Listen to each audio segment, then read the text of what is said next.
Okay, this is Sean with Greenleaf again, and I'm here to talk to you about the three main types of earthworms that we use here in Southwest Florida for composting and the difference between them. The three main types that we're going to be discussing today is the African worms, the red worms, and the Europeans. First, we're going to go with the Europeans. Europeans are mainly used for fishing and are not very good for composting because they take so long to compost and they reproduce a lot slower than the reds and the African worms. Now I'm going to show you what they look like here in a minute when we get sifting the bin. And the system we're going to be sifting today is the 5-gallon bucket system. It's a very good system for beginners who are beginning vermicomposting because they are portable and you can take them in and you can use them, and they work for small gardens or small amounts of plants that you have. It works very good for home use. And I'll get back with you when we start sifting the worms, and I'll show you the difference between the colors of the worms and everything so you can identify them on your own. Okay guys, this is Sean with Greenleaf again. I'm back. We just got done sifting the bucket of Europeans, and you get an idea of how much castings you get out of a 5-gallon bucket of worms. There you go, there are the castings. And I found some eggs and a baby worm that just hatched. So I'm going to put them out on the paper towel right here and let you have a look at them. Now what you do is move them around a little bit, get the sticks and stuff off them.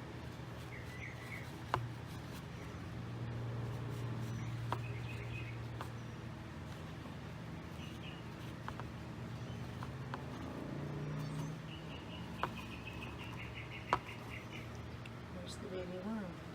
Now as you can see, this worm right here is about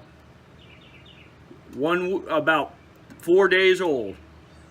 This guy right here, he just is turning pink from when they're born. They have a white skin and you don't want to handle them, but this guy has just turned pink. So you get an idea of what they look like.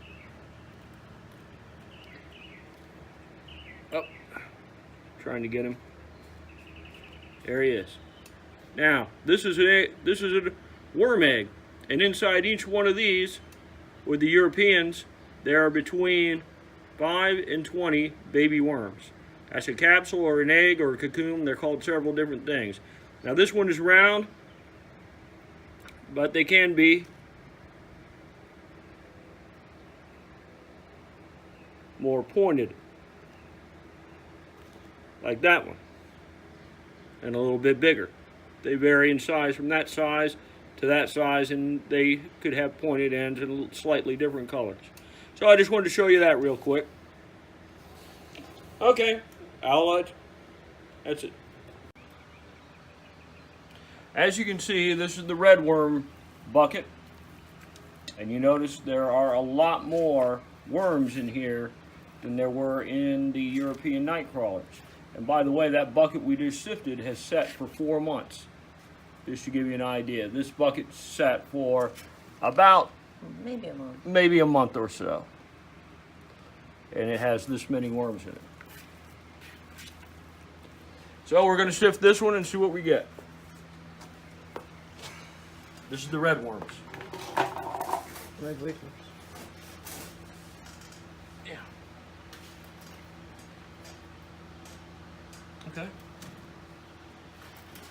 What are you doing? What are you doing? Come on. Now we got the bins, all the buckets sifted, and I'm going to show you the different types of worms here.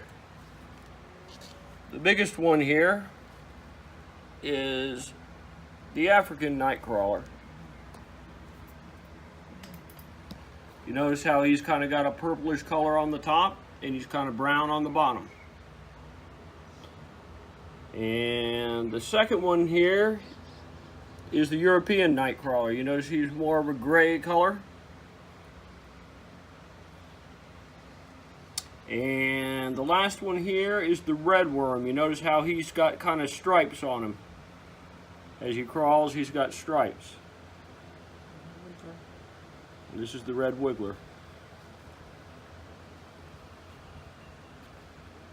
And you notice the size difference between the European and the red worm, and the European and the red worm and the African. Okay, they can all go back in.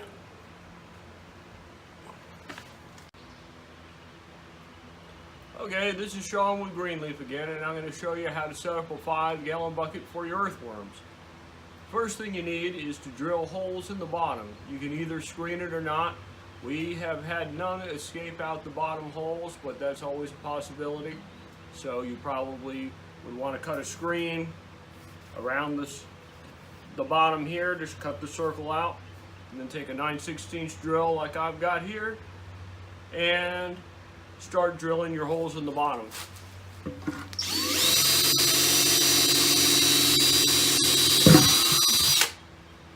Drill about, maybe 8 or 9 of them to allow it to drain. Main thing is you don't want water to sit in the bottom of your bucket, because you don't want your worms to drown.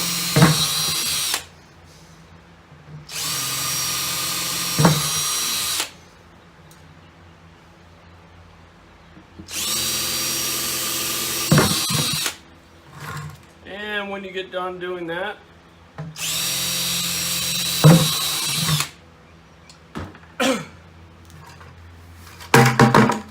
you mix up the bedding. We're going to be using peat moss and organic potting soil today. And do we have shredded paper? Alright, we're just going to be using the peat moss and organic potting soil today. Okay. Cut it. Okay, this is Sean with Greenleaf again. And the next thing you do after you make your holes in your 5-gallon bucket is get your bedding together. What we've done is we have filled the bucket with organic soil, organic topsoil, peat moss, and scrap papers that we had. Now, what you do is you take your hose and you add water to it slowly. And as you add the water to it, you turn and mix all the materials around. And it's the same procedure for whatever worms you're using. And you mix it around until there's no dry spots in your bedding. It's very important so the worms don't hit the dry spots and dry out and die. Because worms are very sensitive to the amount of moisture in the soil. So we mix it around like so. And you see the dry spots in there that we're getting as I turn it. You see what I'm talking about.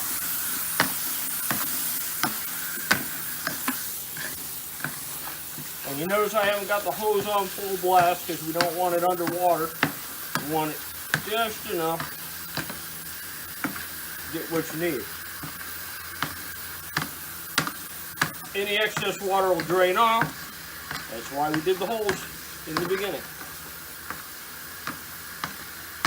And you'll see what I mean here in a minute.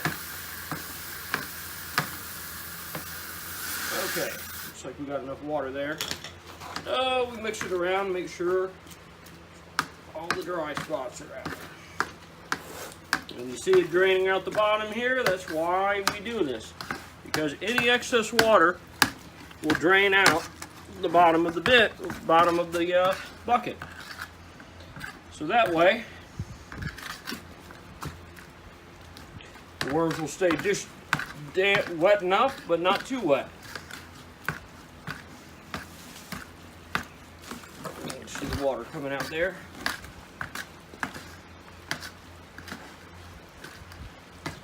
And we just stir it around for a minute or two until we get the right mixture that we need.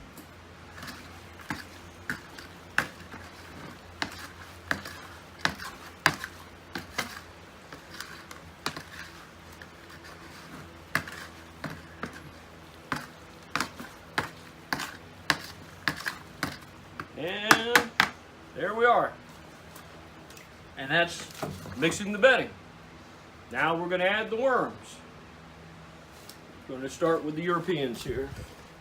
Add the Europeans in. What you do is take the old bedding and the worms and dump them right in the top there. And you're ready to go. That's basically it. And it works the same. Okay, this is Sean with Greenleaf again, and we are going to do the last step in setting up your 5-gallon bucket for worms is to feed them. The simplest thing is to feed them masa, which is unrefined cornmeal. You want the cornmeal that is white, not yellow, because that way your bin and your castings will stay organic. You also want to make sure you have a lid for your bucket as well. Very important, because you want to make sure it stays as dark as possible in there so your worms will work for you. So what we do is we take a little bit and we put it in the center of the bucket like so.